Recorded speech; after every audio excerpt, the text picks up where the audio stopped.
Hello, everybody. My disease process that I chose last week was gout. Gout is a common and complex form of arthritis that can affect anyone, though we will go through risk factors. They can be seen in any joint in the body, but it's most commonly seen in the metatarsal or the big toe. The pathophysiology of gout all kind of starts with hyperuricemia, which is increased uric acid in the body, and this is a key prerequisite of gout, which is basically over several days, the crystal formation of the monosodium urate is formed. This is also known as USA. And then also other key players within the formation of gout is a patient's pH level, their temperature, as well as their connective tissue, because that's where the crystals are going to sit and deposit.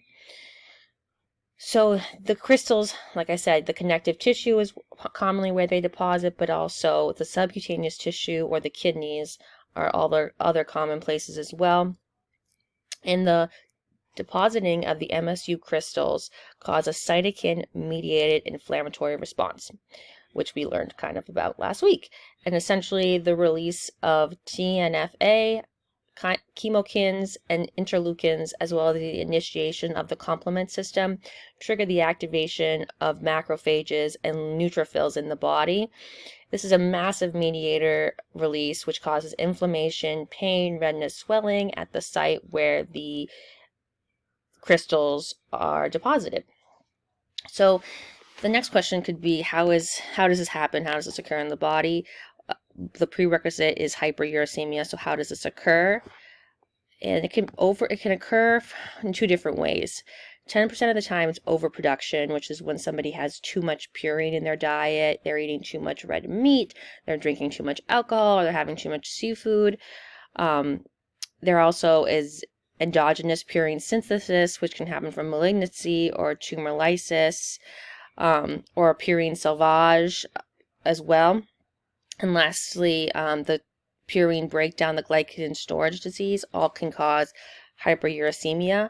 However, one of the more common causes of hyperuricemia is under excretion, because we excrete them from our kidneys through our urine, and if that's not happening, the hyperuricemia can then be backed up and be in our blood. So this can occur because of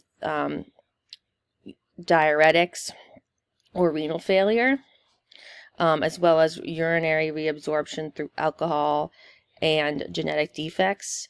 And so this little graph here, this photo here, I really like to kind of display how the uric acid crystals can form and how it's between overproduction and under excretion of the uric acid.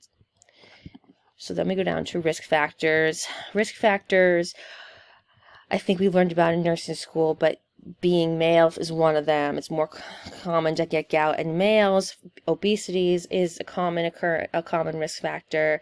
Having certain health conditions such as congestive heart failure, hypertension, insulin resistance, metabolic syndrome, diabetes, and poor kidney function can all be risk factors for gout, primarily to the inability to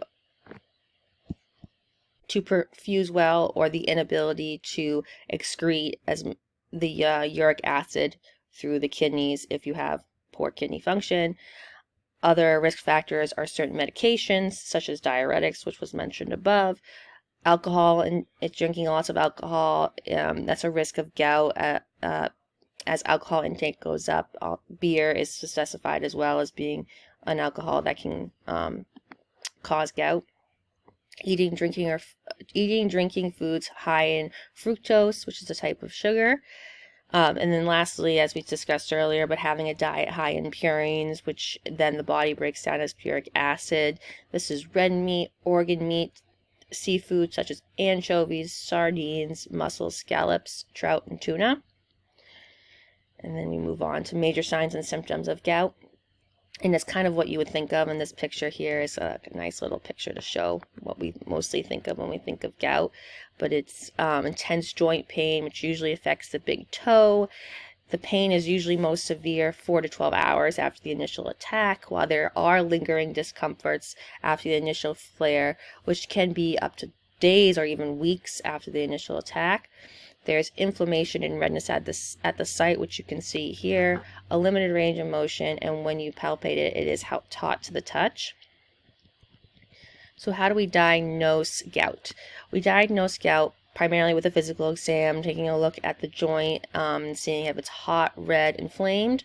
Then it could go as far as doing an x-ray to kind of get a sense of what's at the joint, and if we're not missing anything, if instead of it being, was it gout or is it broken, kind of a thing. And then as well as a lab test. So a blood test will assess for uric acid crystals in the blood. If it needs to be just via peripheral stick, that's one way, but sometimes doctors will get a synovial fluid sample from the joint that is inflamed. And here is the normal uric acid levels based on sex. Women, it's 1.5 milligrams per deciliter to 6.0 milligrams per deciliter, while in men, it's 2.5 milligrams per deciliter to 7.0 milligrams per deciliter. So any increase in levels above what is normal, plus the presentation of what we see in somebody's joint, can very well be able to then diagnose for a gout flare-up. Urine tests are done as well, just to kind of see how much urine is being outputted versus as much as uric acid you're retaining. That can be another way if somebody does it. But like I said, the lab tests are important, but it also is done with presentation, because you can't really diagnose a gout flare-up unless somebody is actively having a gout flare-up. Here are my references that I used. Thank you so much, and have a great rest of your week.